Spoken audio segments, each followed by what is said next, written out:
Bonjour à tout le monde.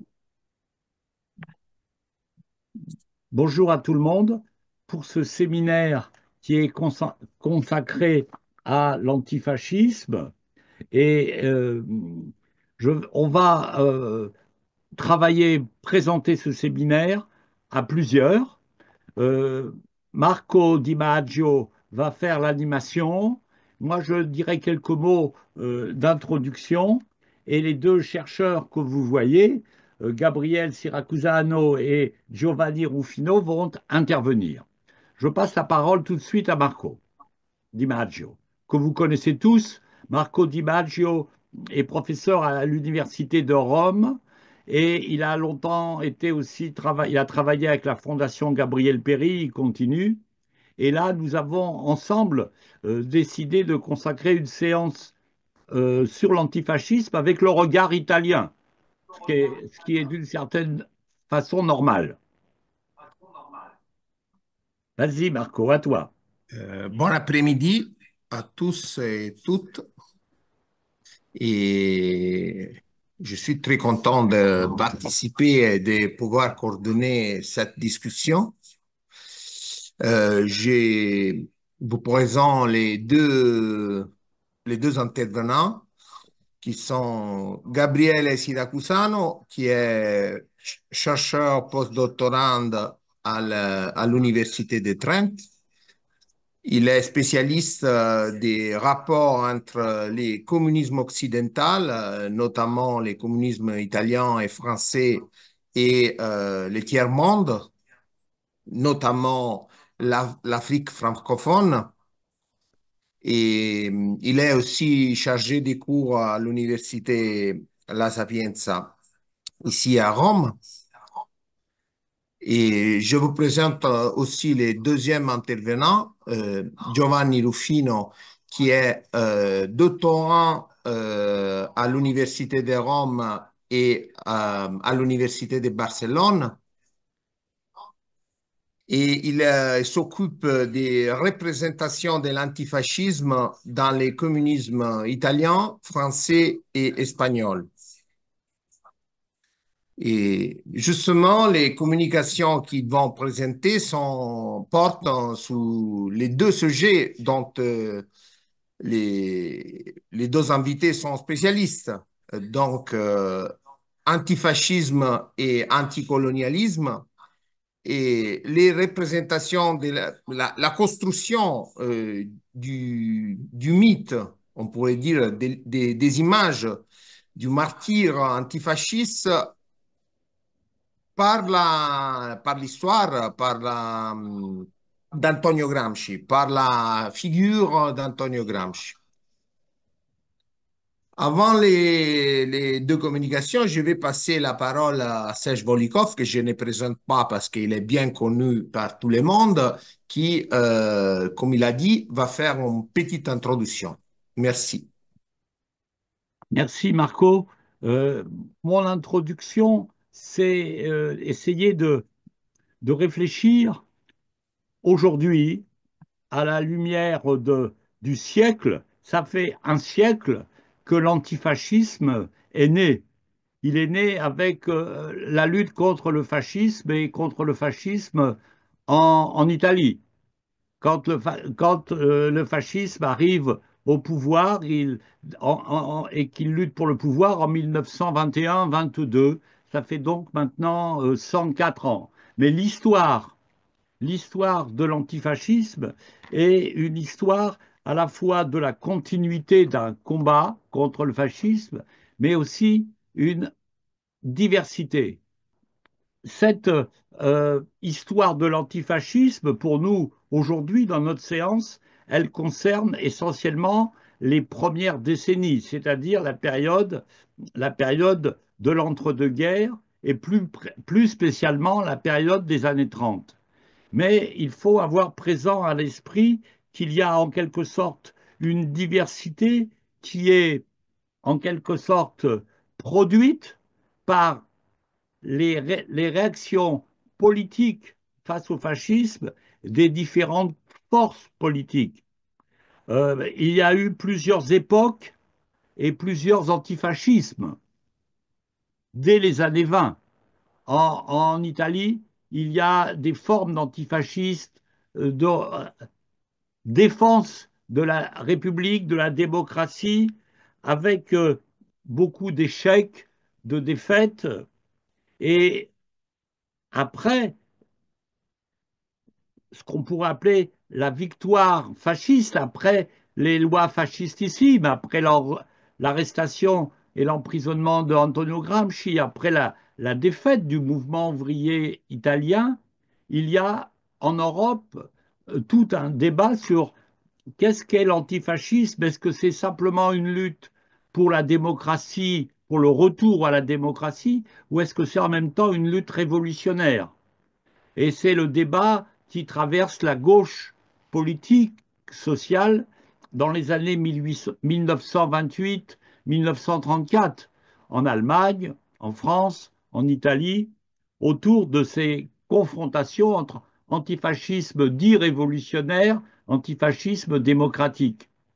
Et évidemment, nous allons, dans les années 30, à partir de 34, 30 et 38, la caractéristique, c'est qu'on a l'apparition d'un nouvel antifascisme, ou plus exactement d'un antifascisme qui rassemble autour des valeurs à la fois de la démocratie, de la République, mais aussi du combat social. C'est l'antifascisme du Front populaire en France, pour aller vite. Euh, mais c'est aussi ce lien entre antifascisme et Front populaire, on va le retrouver en Espagne, mais le Front populaire espagnol, ça n'est pas la même chose exactement que le Front populaire français. Les forces sociales et politiques du Front populaire ne sont pas les mêmes, et on a une dimension sociale, révolutionnaire plus forte en Espagne qu'en France, par exemple. Et puis, il y a cet antifascisme dont va nous parler sans doute Gabriel, et c'est celui qui est lié à l'anticolonialisme ou à la dénonciation des opérations coloniales du fascisme, et notamment de la guerre d'Éthiopie, mais aussi des politiques coloniales du fascisme en général.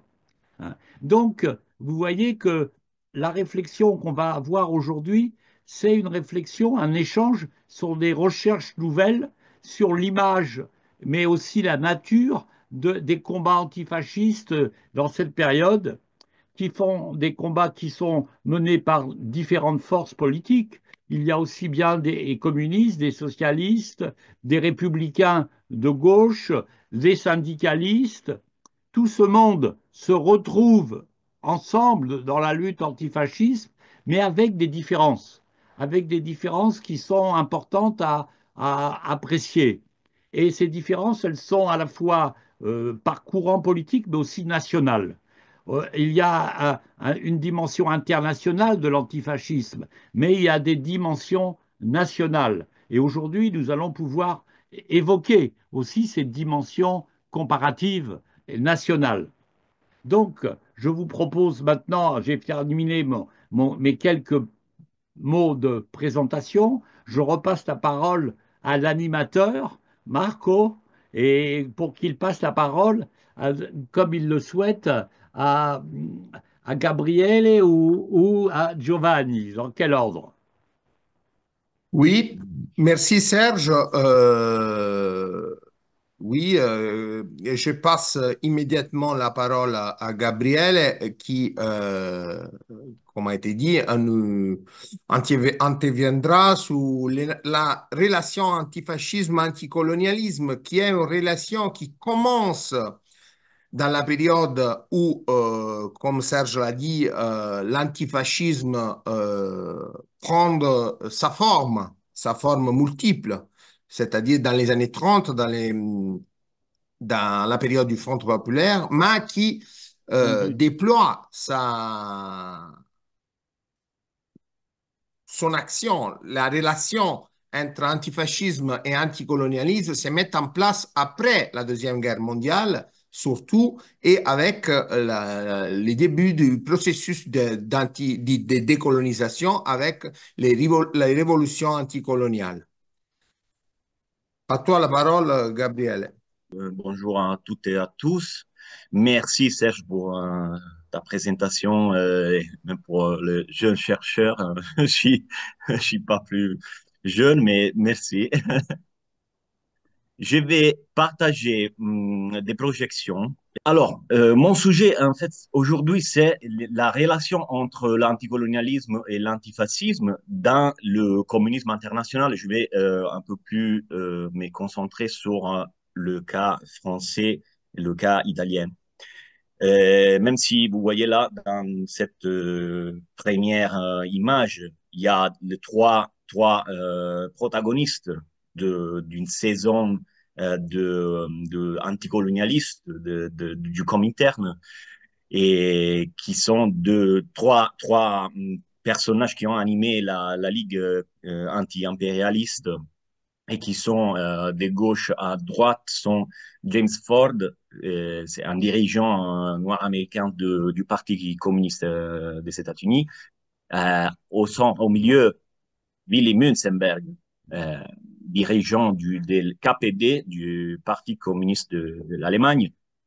Et à droite, vous voyez, Kiemoko Garang-Kouyoté, qui était en fait lié au PCF, au Parti communiste français, et qui était l'animateur de la Ligue des défenses de la race noire, de la race nègre et de l'Union des travailleurs nègres. Et on ira parler de ça.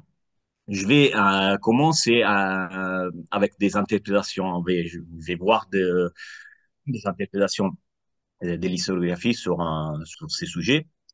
Par exemple, René Galissot, qui a parlé de l'anticolonialisme léniniste et qui a centré en fait cet anticolonialisme en partant de 1920, donc du deuxième congrès de l'international communiste.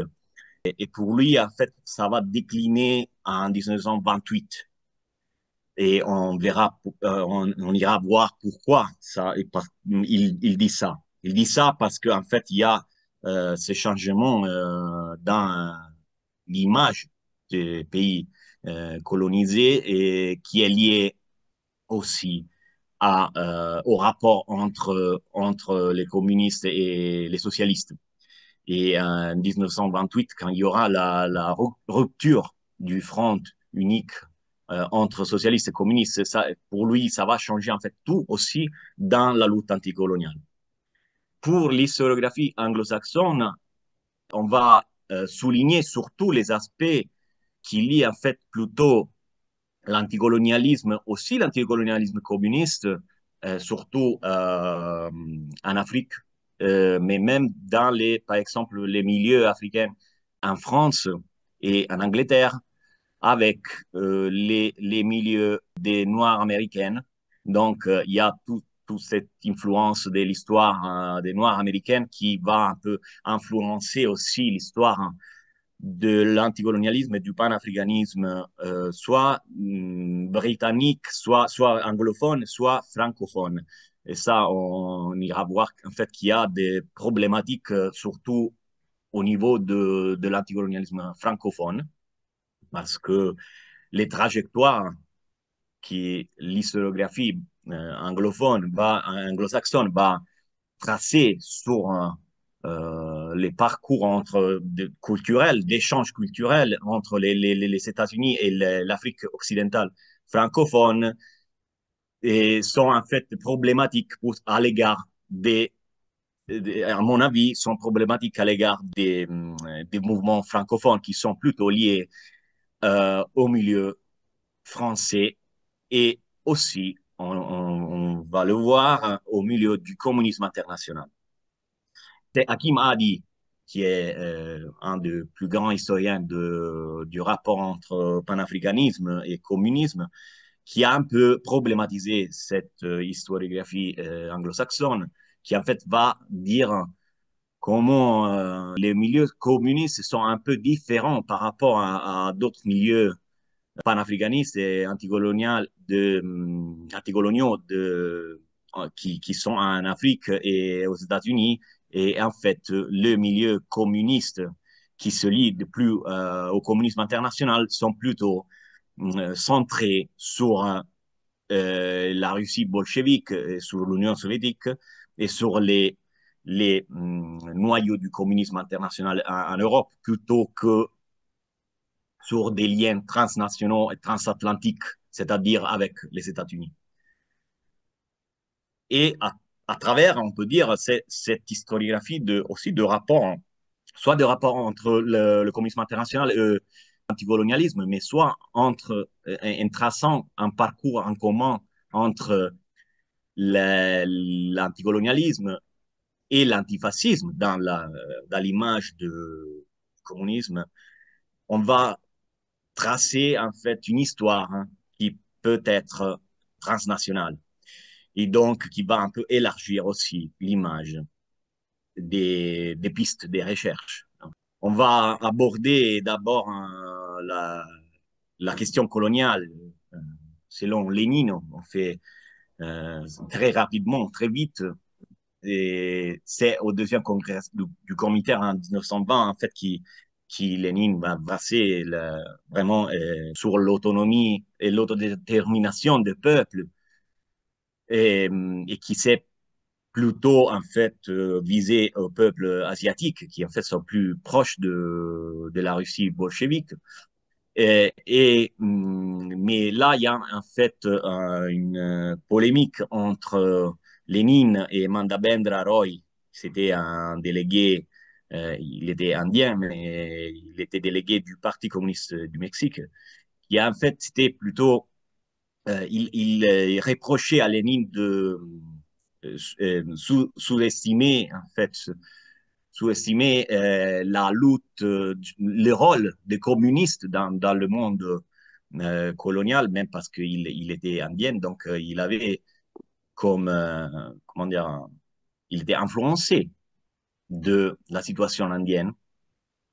Et donc, il était convaincu qu'il y avait des milieux communistes qui pouvaient en fait être forts, hein, qui pouvaient avoir un rôle dans la libération des peuples, dans une révolution communiste, aussi dans les milieux coloniaux.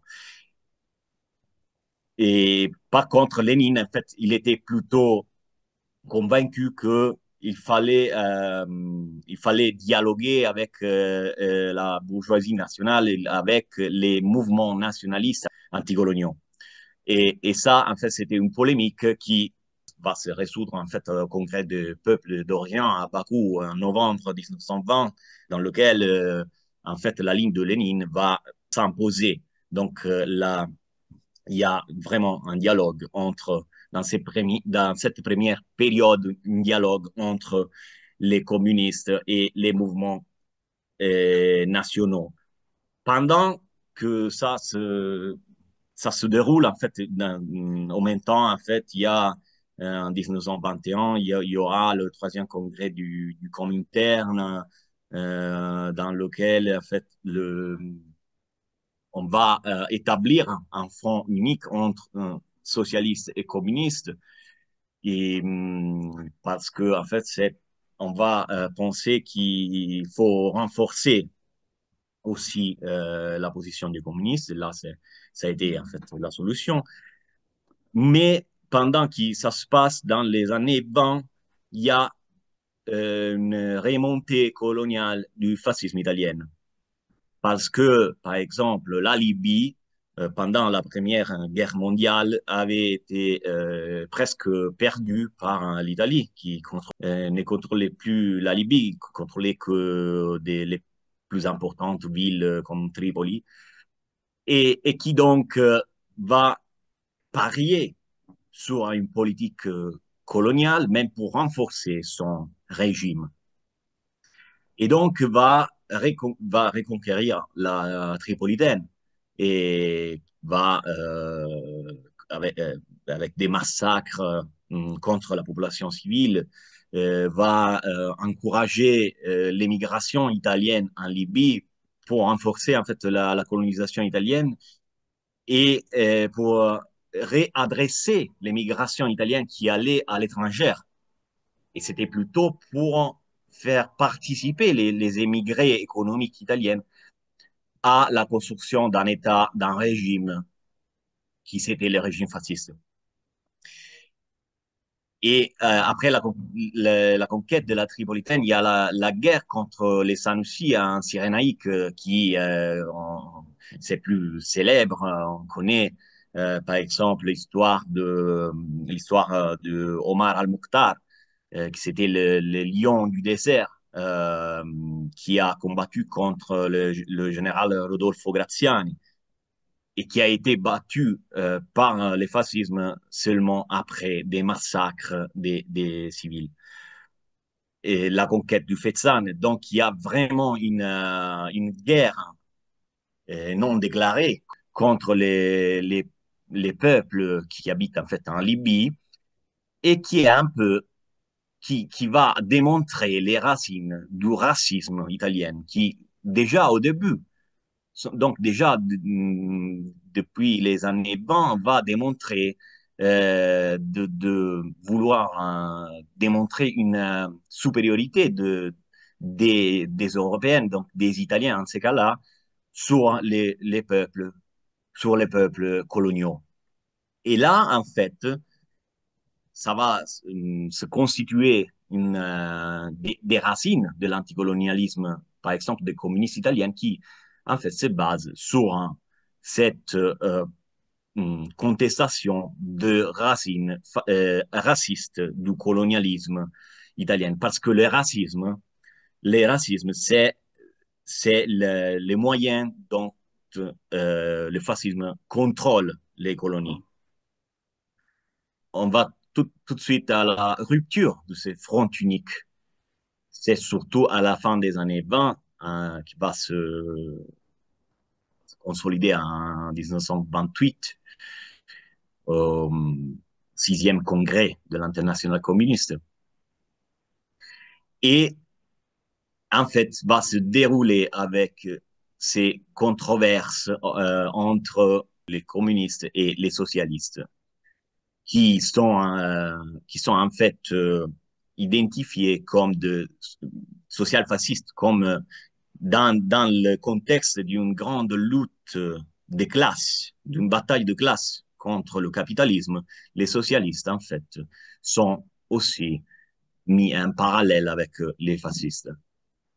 On a vu ce qu'il disait Galisso, hein, qui en fait convaincu que cette transformation un peu aussi de la stratégie communiste allait changer même la stratégie anticoloniale du communisme.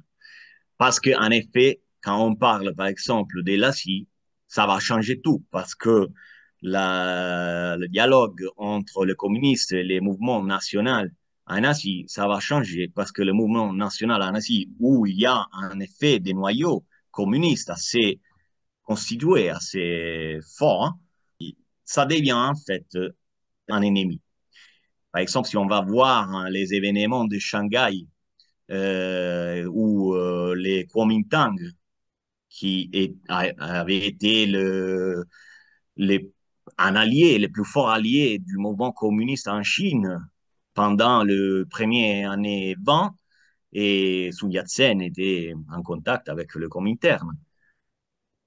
Et voilà qu'en 27, les événements de Shanghai et donc la répression des communistes de la part du Kuomintang et de Chiang Kai-shek qui va remplacer Sun Yat-sen qui est mort. Et là, en fait, va démontrer que les nationalistes, pour les communistes, va démontrer que les nationalistes ne sont pas des alliés fiables. Cela va changer. En 27, il y a aussi le congrès de la Ligue anti-impérialiste, où on peut dire aussi que la veuve de Sun Yat-sen va participer, donc comme représentant de Kuomintang. Donc le Kuomintang, c'était vraiment en contact avec le Kuomintang. La Ligue anti-impérialiste, c'était une organisation qui était aussi liée au Komintern et qui démontrait l'union entre les mouvements nationalistes anticoloniaux et les communistes. Mais en fait, le 28, c'est vraiment le moment où, à mon avis, l'anticolonialisme communiste va vraiment mettre des racines plus fortes. C'est-à-dire que il y a aussi la pensée qui, le monde est divisé entre euh, le capitalisme, donc le monde colonial, le capitalisme et donc la Russie bolchevique, l'Union soviétique.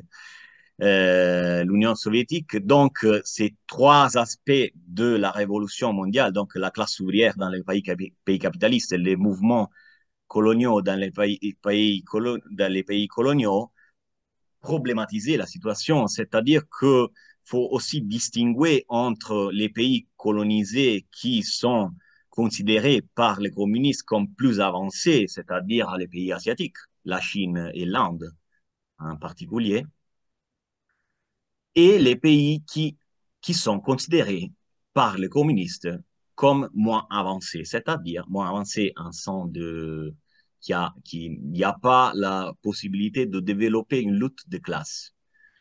Et là, les communistes pensent à l'Afrique. C'est surtout à l'Afrique. Parce qu'en Afrique, il n'y a pas un noyau industriel, il n'y a pas un prolétariat industriel qui peut conduire la révolution. C'est-à-dire qu'il faut forcément dialoguer avec les mouvements anticoloniaux. Et donc, il faut forcément parier sur la libération des peuples africains et donc sur l'indépendance. Sur l'indépendance. Là, c'est sur la séparation d'une partie de l'Afrique subsaharienne, par exemple le Congo, des empires coloniaux européens. Et là, cette théorie qui ça sera dénommée séparatisme sera au milieu de la stratégie anticoloniale du Comintern. Et le Comintern va prendre en fait directement les rênes de la politique anticoloniale des différentes sections les différentes sections nationales du Comintern avaient, avant le 28 avaient contrôlé par exemple les partis communistes français ou les partis communistes de la Grande-Bretagne. Et donc, c'est les Comintern qui va s'occuper directement de la politique anticoloniale.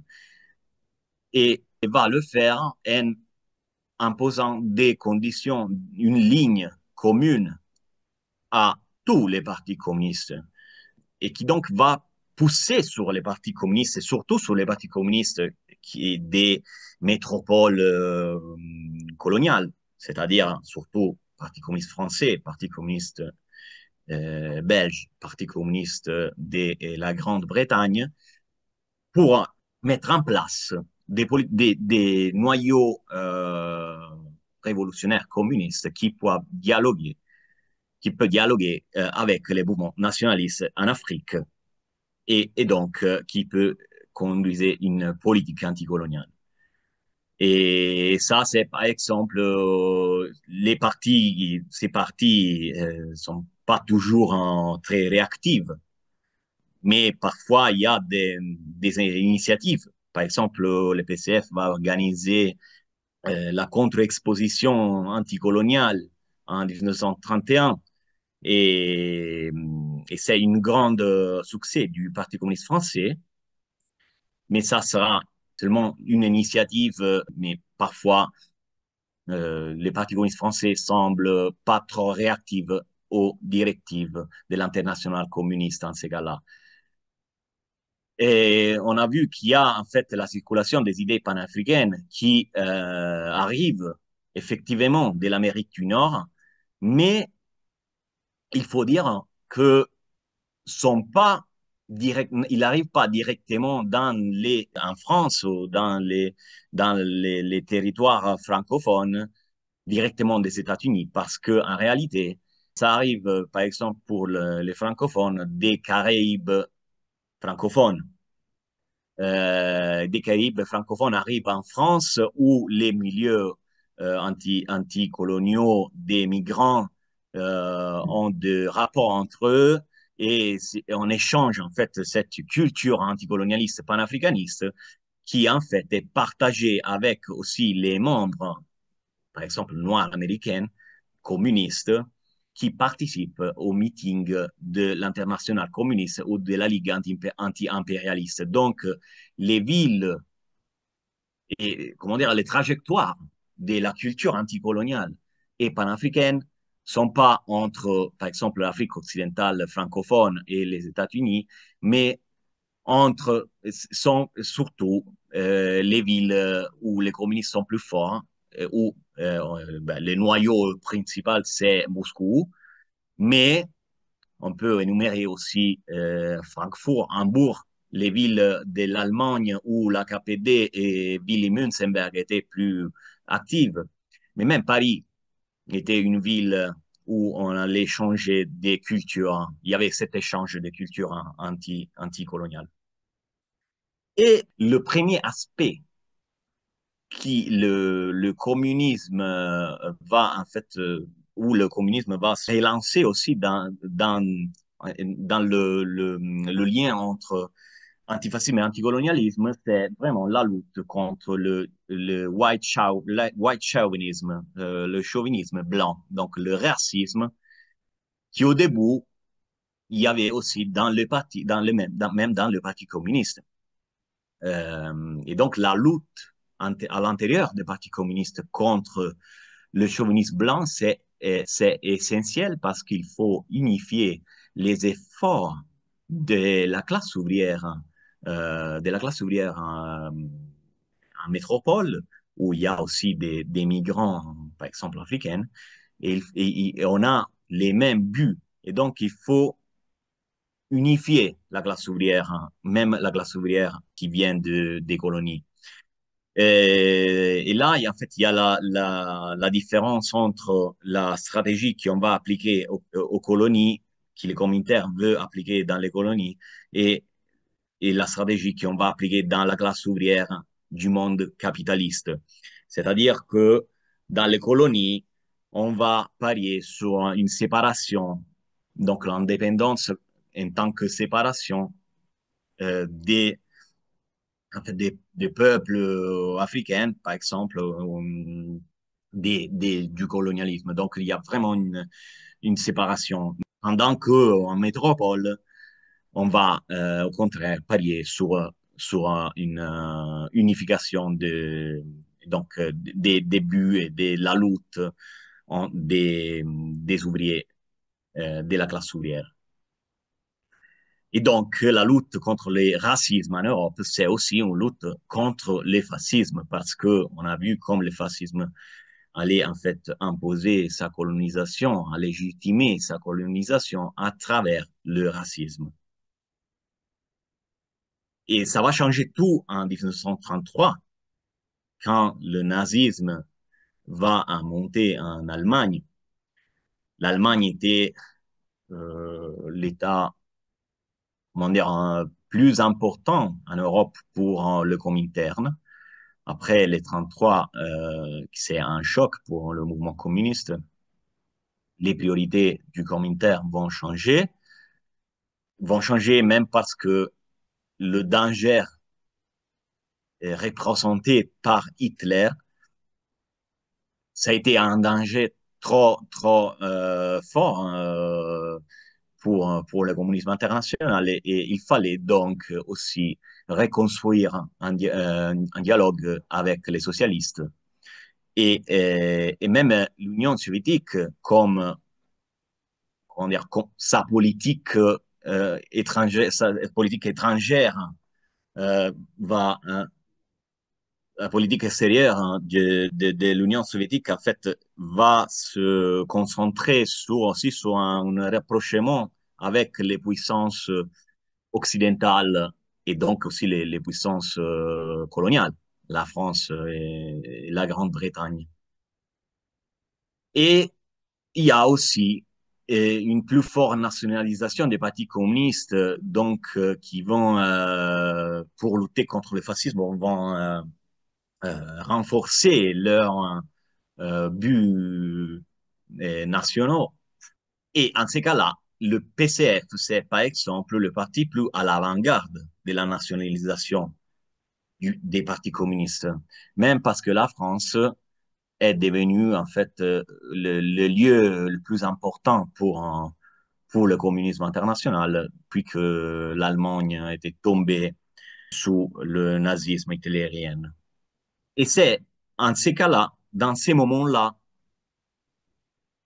qu'il faut penser au rapport entre antifascisme et anticolonialisme. Parce que on va dialoguer, on a dit, on va dialoguer avec les puissances coloniales en fonction antifasciste. Mais les puissances coloniales, en fait, sont des puissances qui vont opprimer les peuples coloniaux. Et donc, on va se demander si les mouvements anticoloniaux sont-ils vraiment des alliés des antifascistes. C'est-à-dire que, par exemple, le fascisme va exploiter son image de anti, son image anti-bourgeoise pour avoir pour susciter la sympathie, par exemple, des peuples arabes.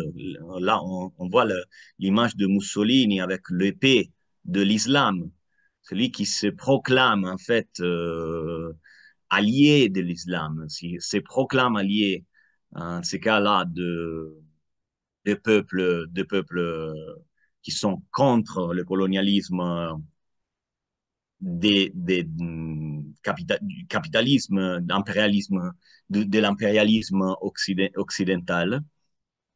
Et il y a aussi des cas, par exemple, si on va voir les anciennes colonies allemandes, par exemple en Afrique, au Togo, au Cameroun, il y a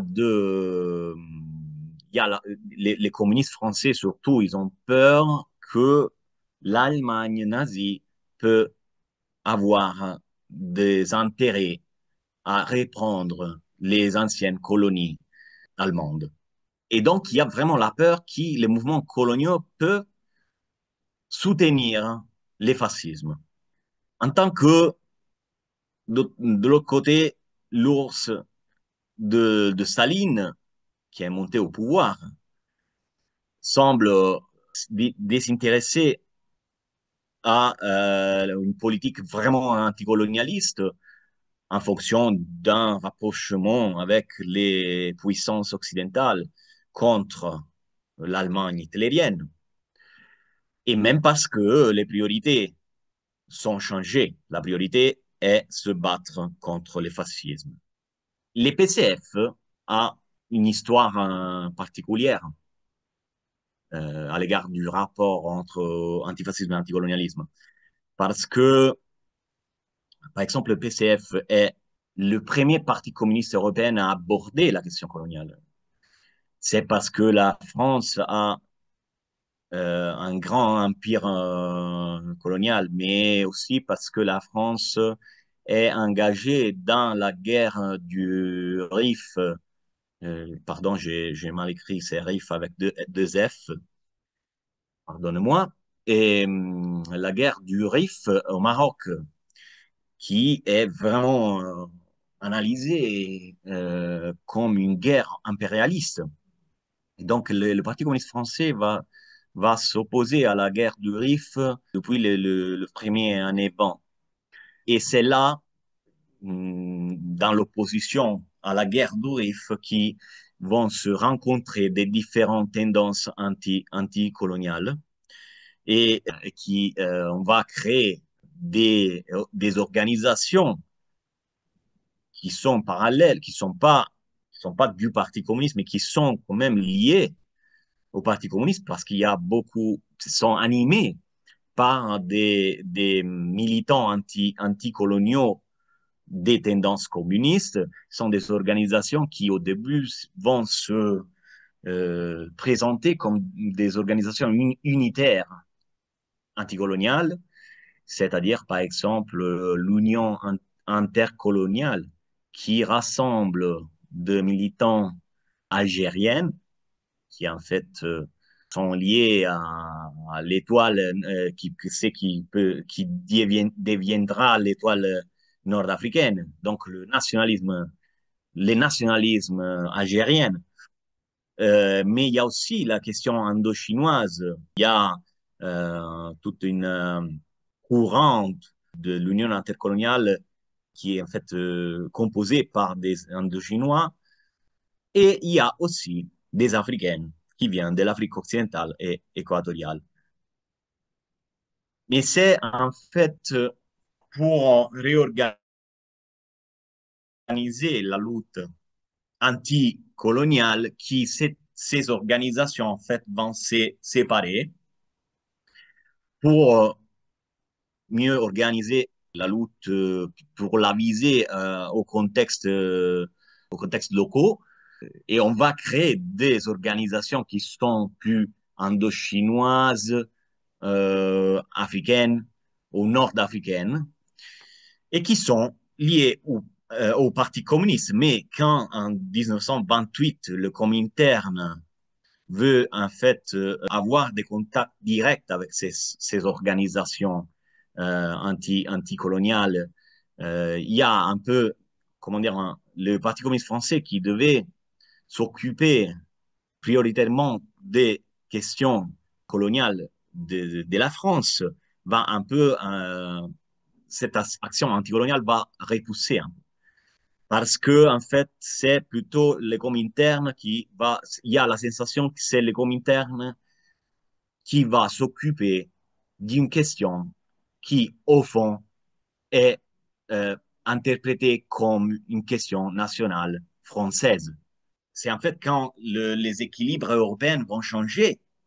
Et donc, la question coloniale va un peu être marginalisée par le Comintern, donc après la montée de Hitler, qui, le Parti communiste français, va s'engager encore plus sur l'Afrique. Mais c'est un engagement, en fait, qui est plutôt centré sur l'antifascisme. C'est là, en fait, qu'il il faut construire des liens entre antifascisme et anticolonialisme. Mais les PCF est convaincu qu'une lutte antifasciste est une lutte unitaire, égalitaire, patriotique, qui va en fait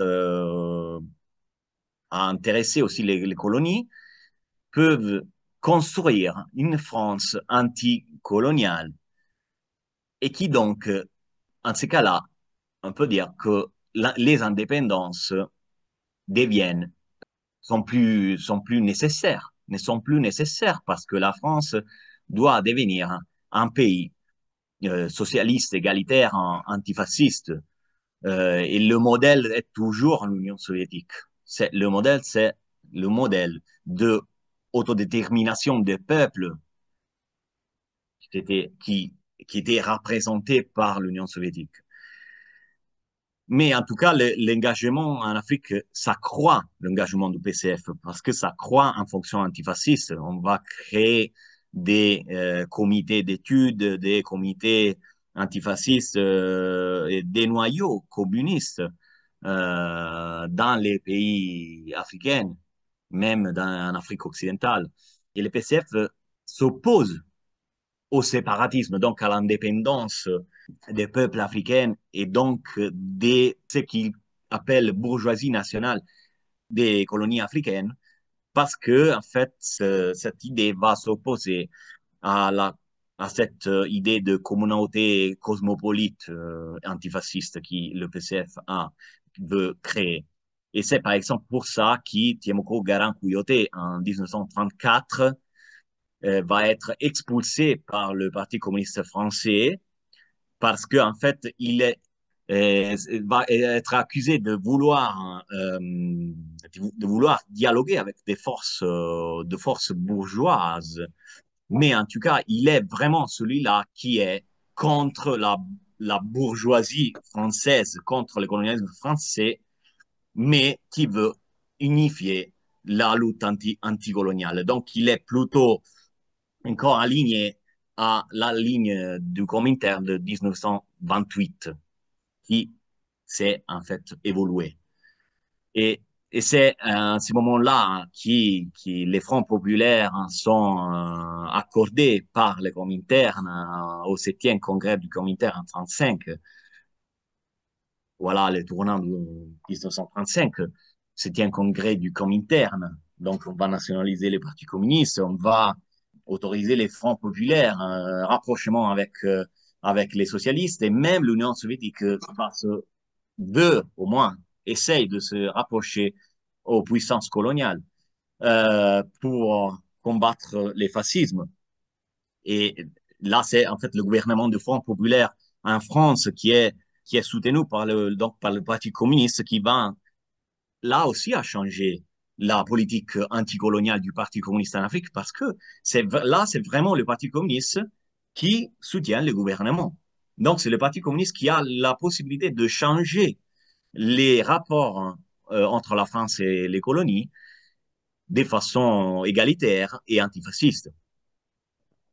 Et c'est en 1935 qui va éclater la guerre d'Éthiopie. Donc, c'est l'invasion de l'Italie fasciste de l'Éthiopie, qui c'est une invasion d'un pays qui est inscrit dans la Société des Nations et c'est surtout un pays symbole de l'Afrique parce que c'est un pays indépendant de l'Afrique et qui va provoquer une vague de protestations dans tout le monde et qui va creuser vraiment, qui va diviser les panafricanistes des communistes. Pourquoi? Parce que l'Union soviétique est accusée par les panafricanistes d'avoir un peu marginalisé la question de l'invasion fasciste de l'Éthiopie parce que il y avait aussi la peur que Mussolini pouvait se rapprocher à l'Allemagne hitlérienne. D'ailleurs, même la France, par exemple, est accusée d'avoir permis, octroyé aux fascistes de faire guerre contre l'Éthiopie. Et donc, cela va unifier tous les mouvements panafricains qui d'abord étaient divisés entre panafricains radicaux, panafricains modérés, mais face à la guerre d'Éthiopie, ils vont se rapprocher. Et donc, les panafricains radicaux se détachent du mouvement communiste. Voilà. Et donc, voilà, mais on va construire donc des réseaux de solidarité qui sont liés au panafricanisme, qui pour la première fois, on va construire un panafricanisme qui devient plutôt transnational et unifié, qui donc va pour la première fois à lier l'Amérique du Nord à l'Europe, à l'Afrique, ce qui n'était pas pendant qu'il y avait des panafricanistes radicaux qui étaient liés au mouvement communiste et donc qui s'est rencontrés à Moscou. En ce cas-là, ils se rencontrent à Londres, à New York, à Chicago. Et donc, ils vont organiser des réseaux de solidarité contre le fascisme en Éthiopie.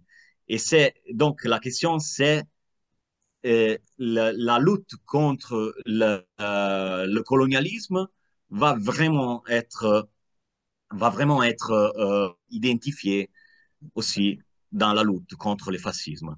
Et c'est par exemple ça c'est mon dernière projection, parce que c'est les communistes italiens qui sont entre antifascisme et anti-impérialisme, parce que les communistes italiens vont aborder la question des liens entre antifascisme et anticolonialisme avec une image, c'est l'image d'un parti clandestin. C'est un parti clandestin, et donc qui est concentré dans la lutte contre le fascisme italien et qui regarde la construction de la propagande, donc de la légitimation fasciste dans le racisme et dans la politique coloniale du fascisme. Et donc l'engagement antifasciste des communistes italiens, surtout à partir du 6e congrès du Comintern, donc 28, 1928, et avec le discours de Palmiro Togliatti, qui va en fait souligner l'importance de développer une lutte anticoloniale pour, en fait, pour écraser le capitalisme aussi et le fascisme. Mais après, même après le 7e congrès en 35, ça devient, et l'invasion de l'Éthiopie, ça devient en fait une question de lutte antifasciste. Parce que la résistance des Éthiopiennes, c'était la résistance antifasciste. Parce qu'en Éthiopie, il y avait par exemple des partisans monarchiques. C'était les partisans des Haïlé Sélassié, donc impérial. Donc, les communistes italiens, par exemple, vous voyez là, dans cette projection, il y a Antonio Kumar, Ilio Barontini et Michele Rolla, qui sont trois protagonistes de la lutte anticoloniale du Parti communiste d'Italie, qui sont envoyés en Éthiopie comme conseillers militaires des Arbouenyok, donc des partisans éthiopiennes, et donc qui vont aider une lutte partisane qui était unitaire, parce que il est des partis. J'ai terminé, je me suis éloigné même un peu trop. Je demande pardon à mon animateur Marco Di Maggio. Merci. Merci, Gabriele, pour cette Attends, je vais. communication très riche. Et je passe tout de suite la parole à Giovanni Ruffino qui va nous, nous amener dans une autre dimension de l'antifascisme. On a écouté Gabriele sur la dimension politique transnationale de l'antifascisme et de son rapport avec l'anticolonialisme. Maintenant, on est plutôt sur les représentations symboliques, idéologiques, culturelles de l'antifascisme européen et à partir du cas italien et du cas spécifique d'Antonio Gramsci. Et merci Marco Di Maggio et Gabriele Siracusano et la Fondation Gabriel Péry pour avoir organisé ce séminaire. Et je m'excuse auprès de toutes et tout pour mon français qui est très élémentaire. Bon, je partage la présentation. Cette présentation analyse comme la figure d'Antonio Gramsci a été transformée en symbole de martyr visant à fonder une nouvelle tradition antifasciste dans les partis communistes français, italiens, espagnols. Sa mémoire a été construite à travers un processus de construction mythique dans laquelle les martyrs non seulement témoignaient de son engagement militant à travers les sacrifices, mais devenaient aussi un symbole de dénonciation du fascisme.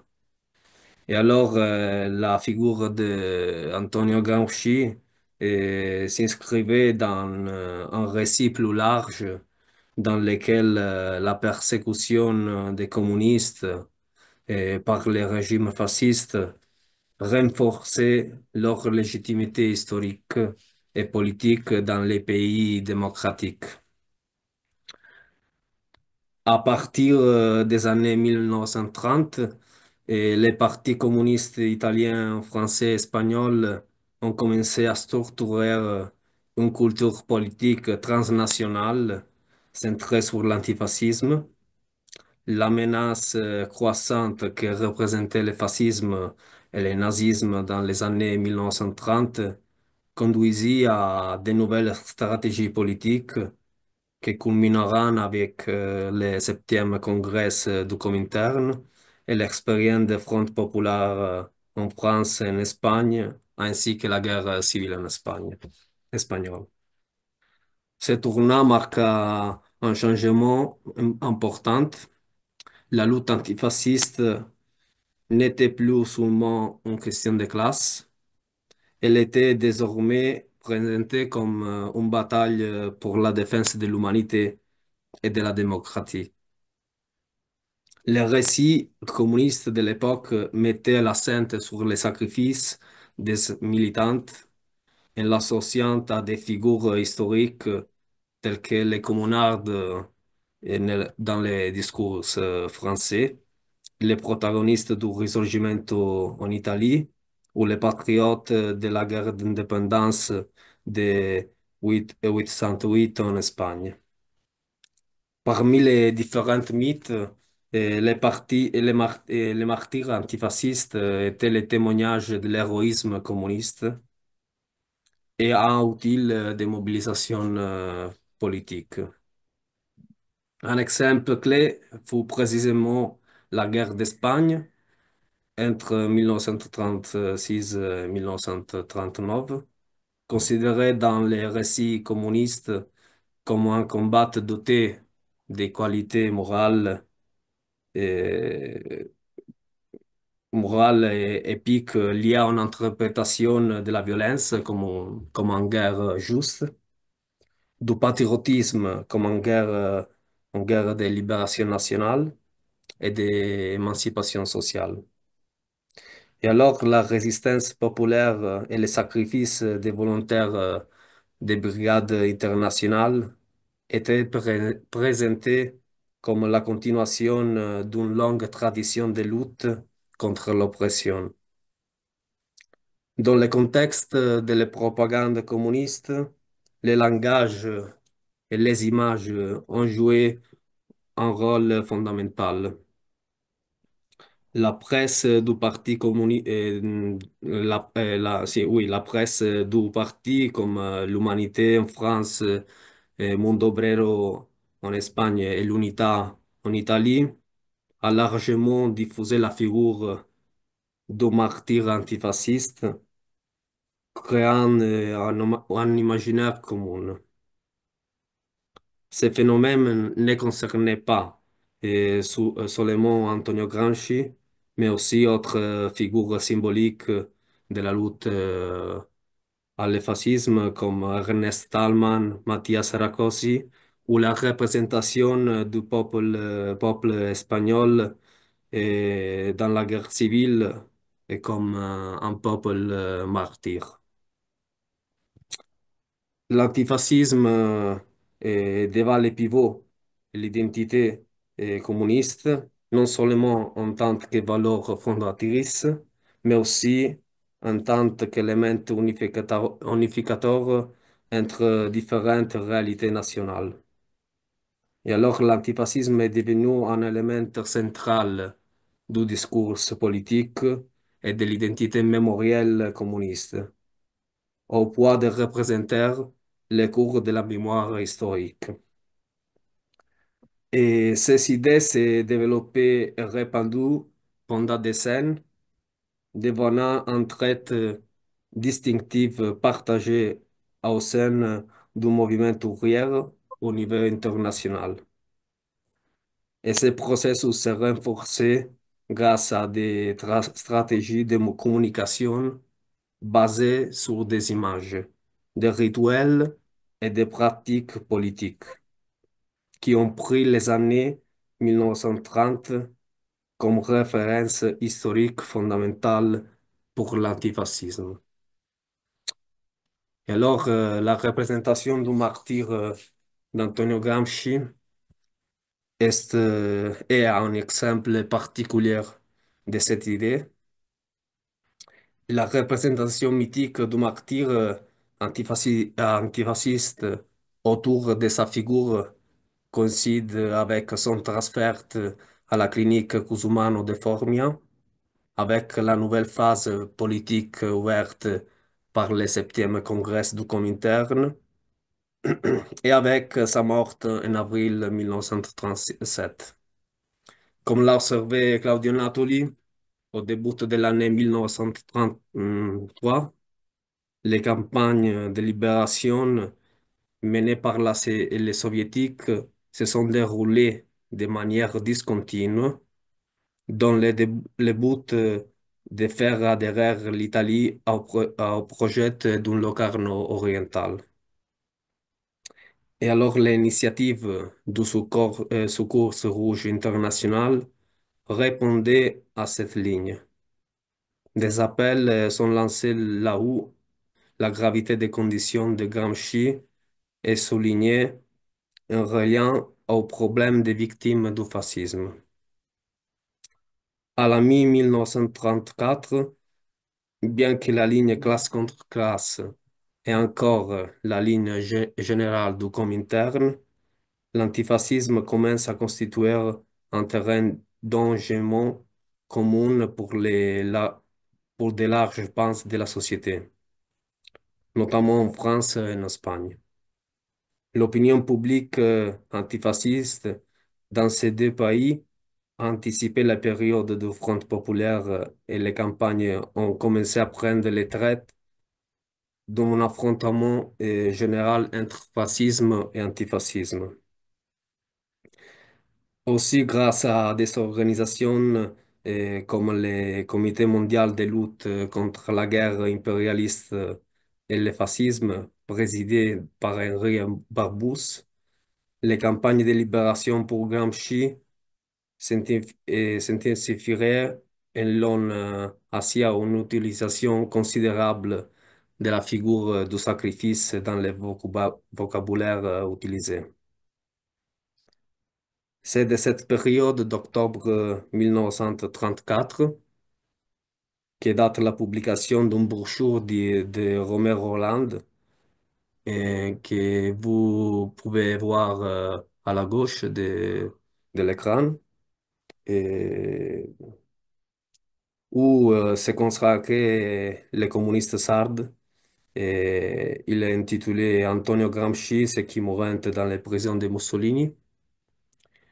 Et c'est traduit en 5 langues. Le livret est constitué en première source à fort teneur symbolique sous la figure de Gramsci martyr. Sous la première page, Roland soulignait de manière polémique que le détenu italien a été occulté dans les campagnes de libération par les faits sous-mentionnés avant de passer à son éloge. Et alors, dans les paroles de Roland, la vie de Gramsci est tracée depuis l'enfance afin de retracer les traits des devoirs et des martyrs qui ont façonné sa personnalité.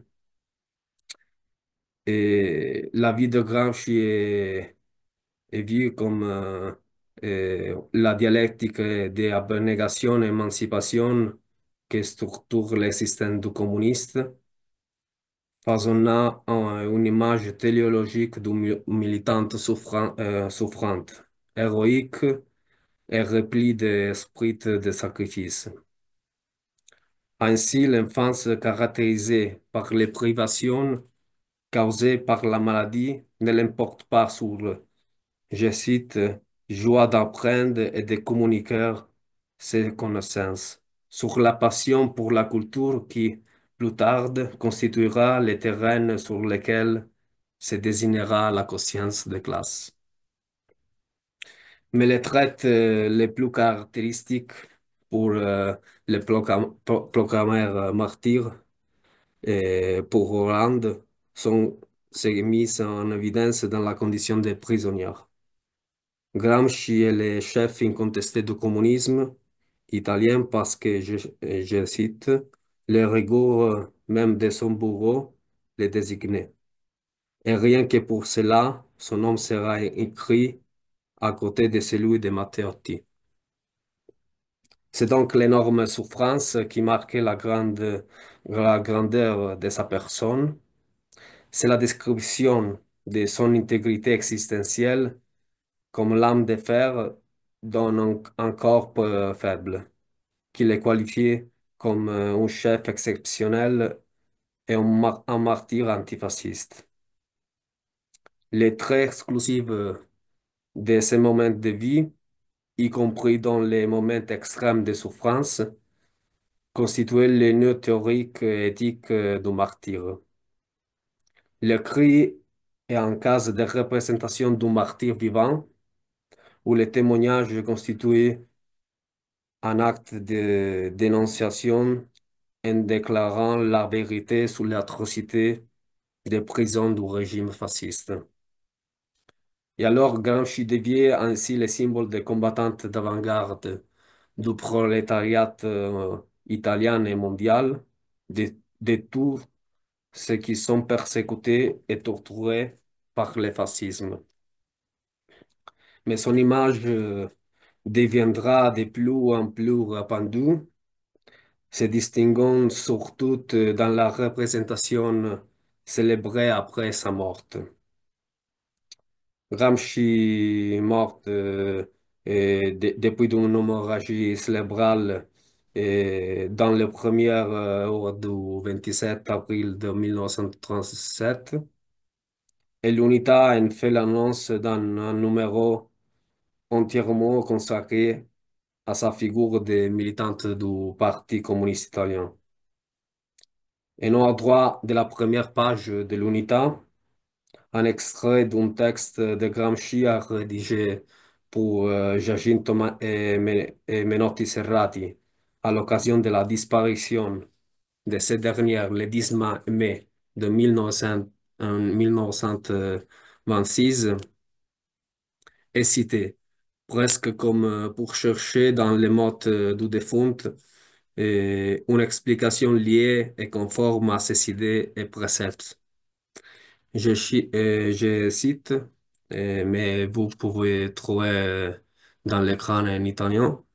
Il nous semble que même dans sa mort si tragique, il a un symbole et un témoignage. Cela révélait de manière dramatique les combats atroces et invisibles des les militantes révolutionnaires devant mener quotidiennement pour maintenir, malgré tout, les positions de la classe ouvrière face à la classe dominante, ce qui implique les sacrifices de leur propre vie. Et alors, il est un sacrifice qu'il se traduit par l'énorme contribution de Gramsci à la naissance du parti qui deviendra la section italienne de l'Internationale communiste. Dans les numéros de l'UNITA, on souligne ces intuitions théoriques qui ont anticipé nombre de régressions apparues dans les années précédentes. Depuis sa mort, et on rappelle que sa vie est un exemple de combativité, immédiatement transmis à tous ceux qui souffrent depuis des ans en prison et sur les îles de déportation. Et Marcel Cachon le décrit dans les pages de l'Humanité comme un camarade exemplaire. Et, et là aussi, la douleur s'unit au souvenir d'autres détenus de prisons fascistes comme Umberto Terracini, Giovanni Parodi, Mattia Racossi et aussi Talmon. Et je cite ces paroles. Les communistes français saluent tous ces frères de lutte emprisonnés et massacrés par la barbarie fasciste. Gloire à ces combattants admirables qui souffrent et mourent pour la libération de l'humanité. Le communiqué officiel du PCF, après transmis au Parti communiste italien, relie la mémoire de Gramsci à l'engagement de préserver le peuple français de la menace fasciste et de renforcer la solidarité envers le peuple espagnol. Un télégramme signé par les secrétaires du PCE et du Parti communiste espagnol José Díaz souligne que les volontaires italiens en Espagne ont été formés, je cite, à l'école internationaliste de Gramsci sur les principes de liberté et d'indépendance de tous les peuples. Et il a plusieurs de rapports qui font état de l'hommage rendu à sa figure de martyr de Gramsci et à l'occasion du mai, 1er mai, comme en France, mais aussi dans les meetings des brigades internationales en Espagne.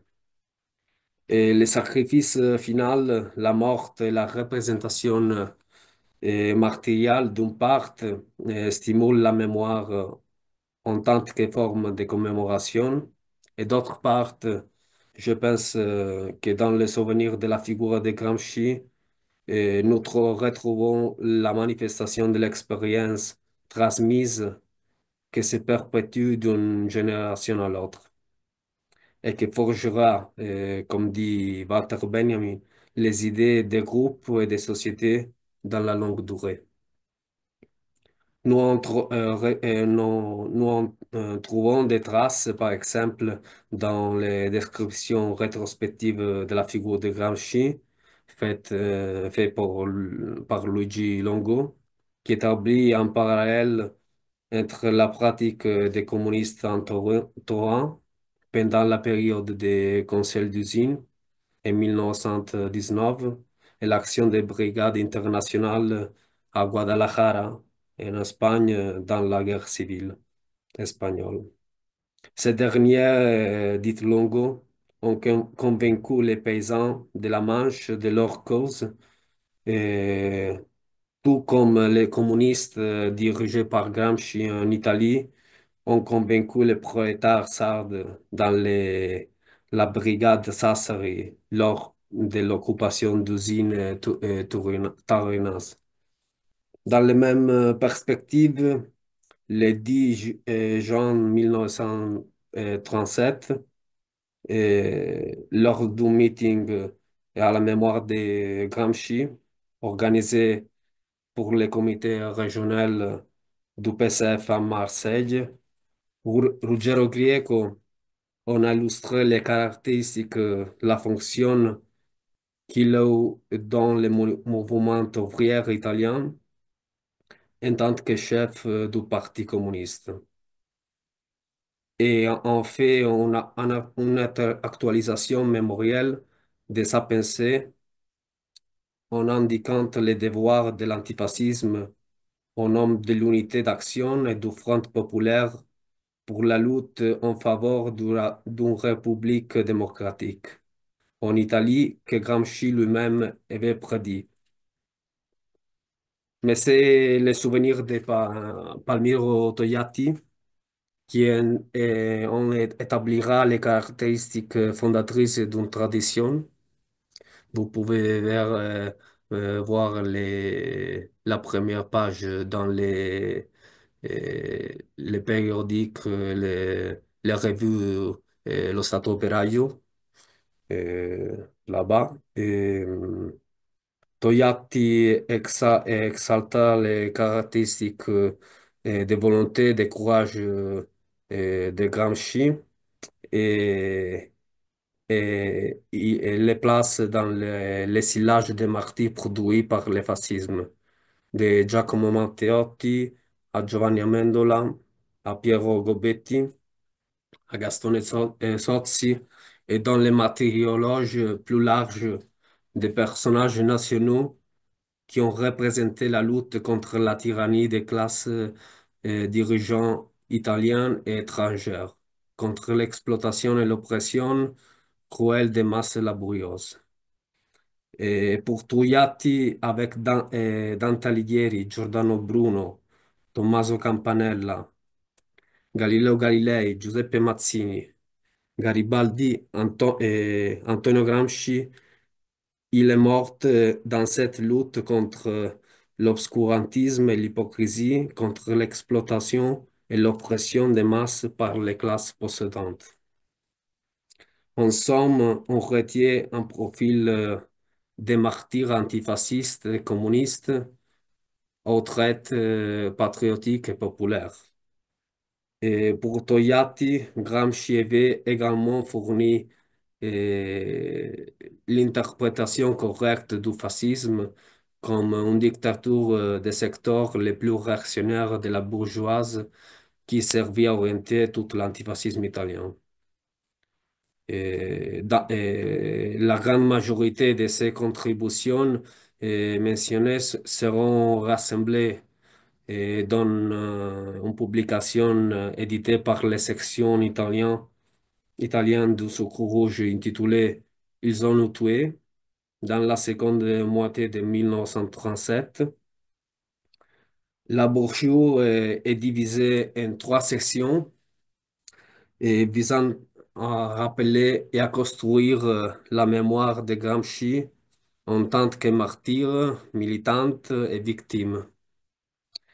Les caractéristiques du martyr sont fixées dans les combattantes pour la liberté, dans les hommes qui incarnaient l'espoir et l'inspiration de tout un peuple et dans les symboles de la souffrance de tous ceux qui souhaitent se libérer du fascisme.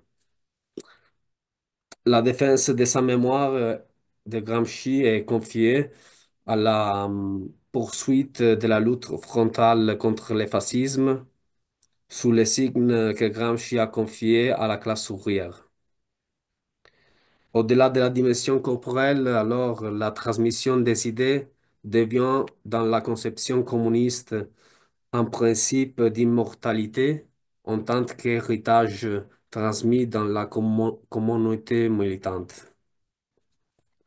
Et il a une tendance à insérer sa figure dans un cadre historique et idéal plus large. Il ne faut pas réduire les discours au cas particulier, individuel, mais élargir à une vision d'ensemble capable d'expliquer où se suit son sacrifice.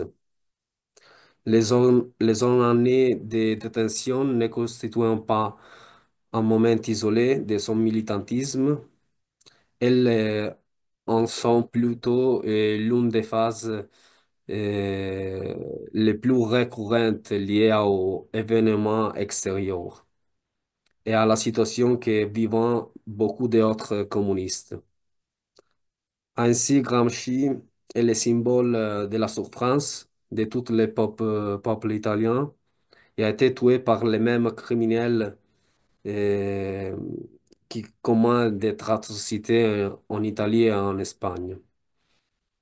Et alors, les communiqués des partis communistes français, italiens, espagnols, ainsi que les messages de condoléances de beaucoup d'intellectuels, en sont une preuve évidente de ces narrations. À différents niveaux, on tente de valoriser les sacrifices comme un rappel de la lutte antifasciste.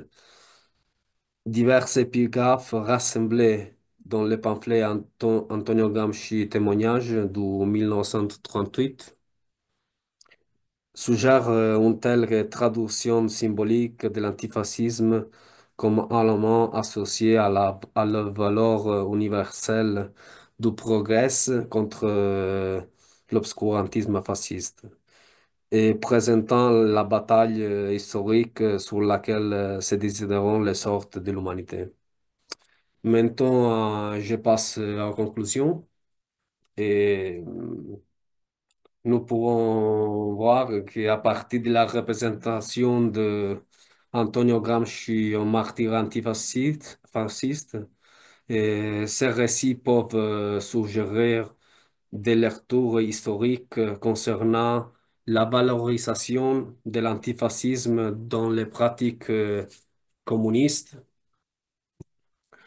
Premier point, on exalte les sacrifices individuels comme un point indispensable pour la rédemption collective. Les discours des partis communistes dans les années 1930 conçoit l'antifascisme comme une vertu militante liée au communisme. Un antifascisme donc enrichi de principes universels, conçu en termes de défense de l'humanité, de progrès et projeté vers la construction d'une société plus juste et solidaire. et aussi fondé sur les valeurs d'égalité et de solidarité promues par l'exemple concret de l'Union soviétique, ainsi que sur la valorisation de l'héritage culturel du socialisme du 19e siècle. Et les deuxième point, dans cette optique, la considération exprimée sur les plans discursifs autour de l'idée de martyr, partagée dans les trois parties, atteste que, je pense, durant ces années, l'antifascisme a pris une dimension transnationale, vraiment transnationale. Il ne s'agissait pas d'une idée importée, préparée par et seulement par les 7e congrès du Comintern, mais explicitée dans le cadre d'influences réciproques que les communistes ont expérimenté dans les conditions de lutte et d'exil. Et lors des rencontres et des congrès internationaux, dans les campagnes de solidarité, dans l'engagement dans les rangs des groupes de volontaires pendant la guerre civile espagnole. Et ces moments produisent dans l'esprit des acteurs impliqués l'idée de se battre sur le même front de lutte. L'idée antifasciste alors est pensée, imaginée dans les dépassements des frontières matérielles et immatérielles grâce à l'expérience vécue dans la migration militante des communistes définis comme une communauté imaginaire, comme a dit Benedict Anderson, et fruit d'un process continu d'interaction entre grands événements sociaux et des imaginations collectives. Et alors, la représentation exemplarité des corps faisait partie de ces formulations et de ces partages dans un langage qui a permis d'imaginer la communauté antifasciste. Le dernier point est d'où la capacité d'un élément destiné à durer dans le temps, sujet à d'autres changements de signification. Dans les années 30, l'antifascisme est devenu, dans les mouvements communistes, un élément de nationalisation de masse, fondant une nouvelle tradition transmise dans un réseau de passages entendus dans le temps. C'est à ce moment-là qu'une hégémonie politico-culturelle s'est manifestée pour la première fois, grâce à la contribution des partis communistes français et espagnols à l'expérience des fronts populaires sous l'impulsion de l'Union soviétique. Et l'espoir placé dans un triomphe futur en s'inspirant des actions héroïques des martyrs tombés dans la lutte contre le fascisme ont permis de valoriser ces faits dans les années qui ont suivi. Cela a permis, entre autres, de intégrer l'antifascisme dans l'épopée nationale, permettant aux communistes de trouver de larges espaces de reconnaissance dans les sociétés. En fournissant une autre idée de la patrie, une autre interprétation de la souveraineté nationale et structurant nouvelle mémoire culturelle. Nous les voyons surtout dans la France et l'Italie de l'après-guerre, où l'antifascisme est devenu le terrain sur lequel construire un large consensus combiné avec le constitutionnalisme. Alors que aussi dans les PCE, les partis communistes espagnols, et la guerre civile deviendra le terrain sur lequel élaborer la réconciliation nationale en 1956, pendant, et aussi pendant les années du franquisme les dernières années de fascisme et de franquisme. Et après 1977, pour définir les nouveaux modèles politiques avec les antifascismes pour adopter dans ce programme démocratique. J'ai fini. Merci, merci Giovanni. On est prêt à répondre à des questions provenant du public. Il y en a déjà une. Et on a vu dans les deux relations très différentes comme approche, une approche d'histoire politique et une approche d'histoire culturelle, comment l'antifascisme devient soit à partir des années 30, soit un espace dans lequel on construit, comme le disait Giovanni dans sa conclusion, une communauté imaginée, une communauté imaginée du militantisme communiste, soit un outil de la nationalisation du communisme. On a vu aussi par rapport au colonialisme comment l'antifascisme devient une sorte de piste, une sorte de voie pour les partis communistes occidentaux pour développer leur politique anticoloniale. Ces dimensions, parce que ces dimensions plurielles de l'antifascisme posent aussi euh, d'après certains historiens, moi je suis d'accord avec cette lecture, une différenciation avec les communismes soviétiques.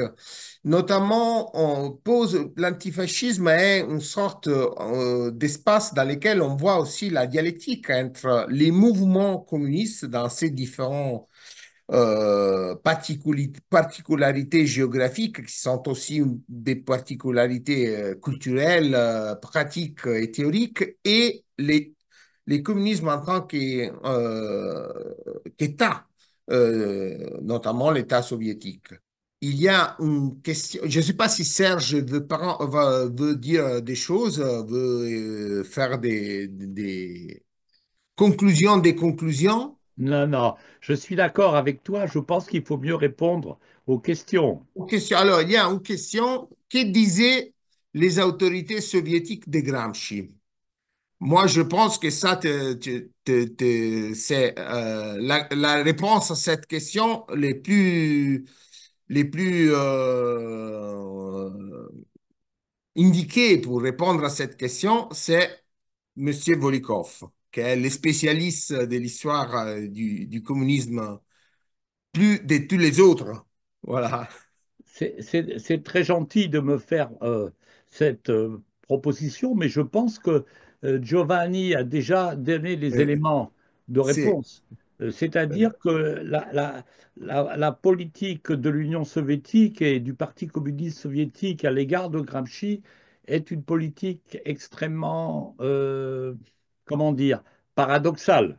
À la fois, on célèbre à la fin le personnage, mais euh, il apparaît, la bataille pour Gramsci est une bataille qui n'est pas centrale, parce qu'il y a justement un certain nombre de comment dire, de la part de l'Union soviétique et dans l'international communiste d'hésitation à l'égard de la contribution de Gramsci. Et puis en 1932, l'attitude de l'URSS avec la diplomatie soviétique et la diplomatie italienne, il y a des tentatives de rapprochement ou de contact que Giovanni a évoquées. Je ne sais pas ce que Giovanni en pense. Oui, je pense que est la même chose et est plus facile pour l'État soviétique définir une image héroïque de Gramsci et après sa mort. Voilà. parce que les périodes différentes, et il n'a pas et plus l'importance euh, d'avoir les contacts, avoir les contacts avec l'Italie fasciste. Mais aussi, il a un grand débat. Les années plus tard, en 1990, entre Spriano, non? Et il écrit aussi les livres Gramsci dans les galères et les partis communistes. Et aussi l'autre, Ambrogio Donini. Et Ambrogio Donini avait une position plus radicale et il dit non, l'URSS, l'Union soviétique, avait toujours contribué pour la libération de Gramsci. Et Spriano fait je pense aussi il était un historien organique, non, du Parti communiste. Oui. Mais après la guerre froide, je pense, changer un peu sa position et il réflexionné avec l'idée, la représentation de Gramsci en ces termes. Il a un autre livre, l'interviste, oui, interview, oui. Sì. Hum, avec Spriano, il dit que explicitement que les martyrs communistes, ils sont une force pour les partis communistes après la guerre. Et alors, je pense que toute la construction de toutes les figures est plus facile après la mort. Et je pense que la même chose pour Gramsci. Merci. Merci Giovanni. Il y Une a petite c'est pas une question, c'est une sorte de remarque, notation oui, de notre ami de, Caldor, c'est ça? de Monsieur François Caldor Voilà. qui nous dit qu'un professeur français des droits publics, Gaston Gèze, était le conseiller du gouvernement éthiopien. Et je ne sais pas si Gabriel il veut dire quelque chose à ce sujet. C'était Gaston Gesse, c'était un juriste qui était plutôt situé du côté du Parti radical, hein, plutôt à gauche, mais dans le Parti radical. Et oui, voilà. Mais moi, j'étais plutôt centré sur les communistes. Mais en réalité, les communistes français, ils ont fait plusieurs heures de la résistance éthiopienne, même en France, où il y avait, par exemple, les centres extérieurs du Parti communiste d'Italie. Ils ont fait des initiatives euh, en commun avec le Parti communiste d'Italie et sur l'Éthiopie, donc sur l'invasion de l'Éthiopie. Donc, les communistes français, ils ont fait des choses en faveur de l'Éthiopie. Mais en fait, c'est différent quand on parle d'un parti clandestin comme le Parti communiste d'Italie qui va créer sa politique anticoloniale en partant de la politique coloniale du fascisme. Parce que on sait que les colonies italiennes il y avait déjà des colonies italiennes pendant l'époque libérale, donc avant le fascisme. Mais en fait, c'est une question de représentation en fait de comment dire supériorité de la race, supériorité, suprématie qui va se lier à la colonisation fasciste. Et donc ça c'est aussi un élément qui va un peu compliquer aussi une histoire de la colonisation italienne, même après la guerre. Parce que la colonisation italienne a été, on peut dire, sous-évaluée, était cachée, même tous les massacres, tout ce qui ont fait dans la colonisation italienne, soit fasciste, soit libéral. Même parce que il y avait soit parce qu'il y avait des milieux pro-coloniaux qui voulaient en fait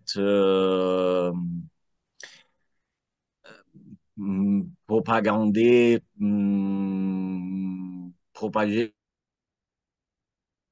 le- la, la- les choses la civilisation italienne qui a été en fait amenée en, pardon Marco, en Afrique. Et donc ça, c'est des milieux de droite. Mais même parce que le Parti communiste italien, en fait, a, comment dire, un peu essayé de ne pas parler du fascisme. La colonisation italienne était liée au fascisme et donc c'était pas c'était pas question de l'Italie républicaine. C'était pas question de l'Italie républicaine. Donc tout ce qui était lié à la colonisation était lié au fascisme et donc c'était une question dépassée. Ça a contribué aussi à un peu comment dire, cacher l'histoire hein, coloniale italienne jusqu'à les années 70. À l'égard des Français, et ils ont participé aux initiatives anticoloniales en Éthiopie et des communistes français. Je parle des communistes. Mais c'était en question d'antifascisme surtout. C'était les mêmes niveaux par rapport, par exemple, à l'Afrique occidentale, où ils ont créé des noyaux communistes en fonction antifasciste. Et là, par exemple, il y avait aussi la question liée aux antifascistes qui venaient de l'Espagne en 1939, qui sont arrivés en Afrique du Nord et qui ont expérimenté un peu aussi les milieux anticoloniaux de l'Afrique du Nord, après avoir expérimenté l'antifascisme en Espagne. Et c'est par exemple aussi les trois Italiens qui ont combattu en Éthiopie, Barontini, Rolla et Kumar, ils ont combattu en Espagne. Même Velio Spano, qui était un dirigeant du Parti communiste italien qui avait combattu en Espagne. Il Mhm. a aussi un grand rôle en Afrique du Nord, en Tunisie et en Égypte, en fonction soit surtout antifasciste, mais aussi anti-colonial. Très bien. Marco? Il y a un autre élément ajouté par Monsieur Caldor, que son père, Pierre Caldor, a été arrêté avec un camarade italien, Domenico Ciuffoli, chargé du travail parmi l'émigration italienne en France, et après, il participe à la résistance. Je pense que cette notation, ça va dans la même direction de ce qui vient de dire Gabriel, et non, des circulations C'est ça. transnationales des militants et qui nous montre aussi, nous confirme aussi comment dire, cette communauté. Mm. Voilà. Clairvaux participe à la libération, à la guerre de libération en Italie. Et son histoire est sur Internet et elle se trouve aussi dans le dictionnaire de la résistance italienne. Après, il y a une autre question de monsieur le professeur Jean Vigreux que je salue avec affection. Et c'est une question pour Gabriele. Les rôles de l'école d'Orient dans la lutte anticolonialiste. Moi, je ne suis pas vraiment un expert de l'histoire de l'école d'Orient, mais c'est quand même une histoire qui va engager surtout les dirigeants des anti-coloniaux qui venaient de l'Asie et surtout des territoires qui étaient partis de l'Union soviétique, mais même des territoires hein, de l'Asie centrale. Mais je sache que je sais que il y avait aussi des militants africains qui sont allés à l'école d'Orient et qui a un peu, en fait, l'école d'Orient, on peut dire que c'est un peu la structure qui a un peu euh, après la guerre, pendant les années 60, c'est un peu la structure qui a donné vie à, j'ai le mot qui m'échappe, en fait, c'est les, la- bon, j'ai un mot qui m'échappe, mais quand même, l'école Lumumba, pendant les années 60, en Et, fait, c'est les héritiers un peu de cette tradition de formation anticoloniale qui a été inaugurée avec l'école d'Orient. Mais il faut dire aussi, et, vraiment, le Comintern aussi, les bureaux anticoloniaux que le Comintern a installés à Moscou après le 1928 ont été aussi, eux aussi, des écoles de formation politique pour les dirigeants anticoloniaux liés au Comintern. Donc, pas seulement les institutions de formation politique, mais même la politique. Donc, être partie intégrante du réseau du Comintern, c'est un peu une école politique de formation pour les dirigeants, surtout pour les dirigeants panafricains qui étaient moins liés à l'expérience, par exemple, de l'école d'Orient. Euh, et donc, si vous avez aussi des contributions sur ça, n'hésitez pas. Mais moi, je pense en fait qu'il c'est plutôt, au moins pour les dirigeants africains, pour ceux qui étaient partis des mouvements anticoloniaux africains, être- c'était la participation politique dans les réseaux du Comintern qui a en fait formé leur conscience politique. Et après, c'est la même participation, mais au réseau plutôt panafricain. Après les 35,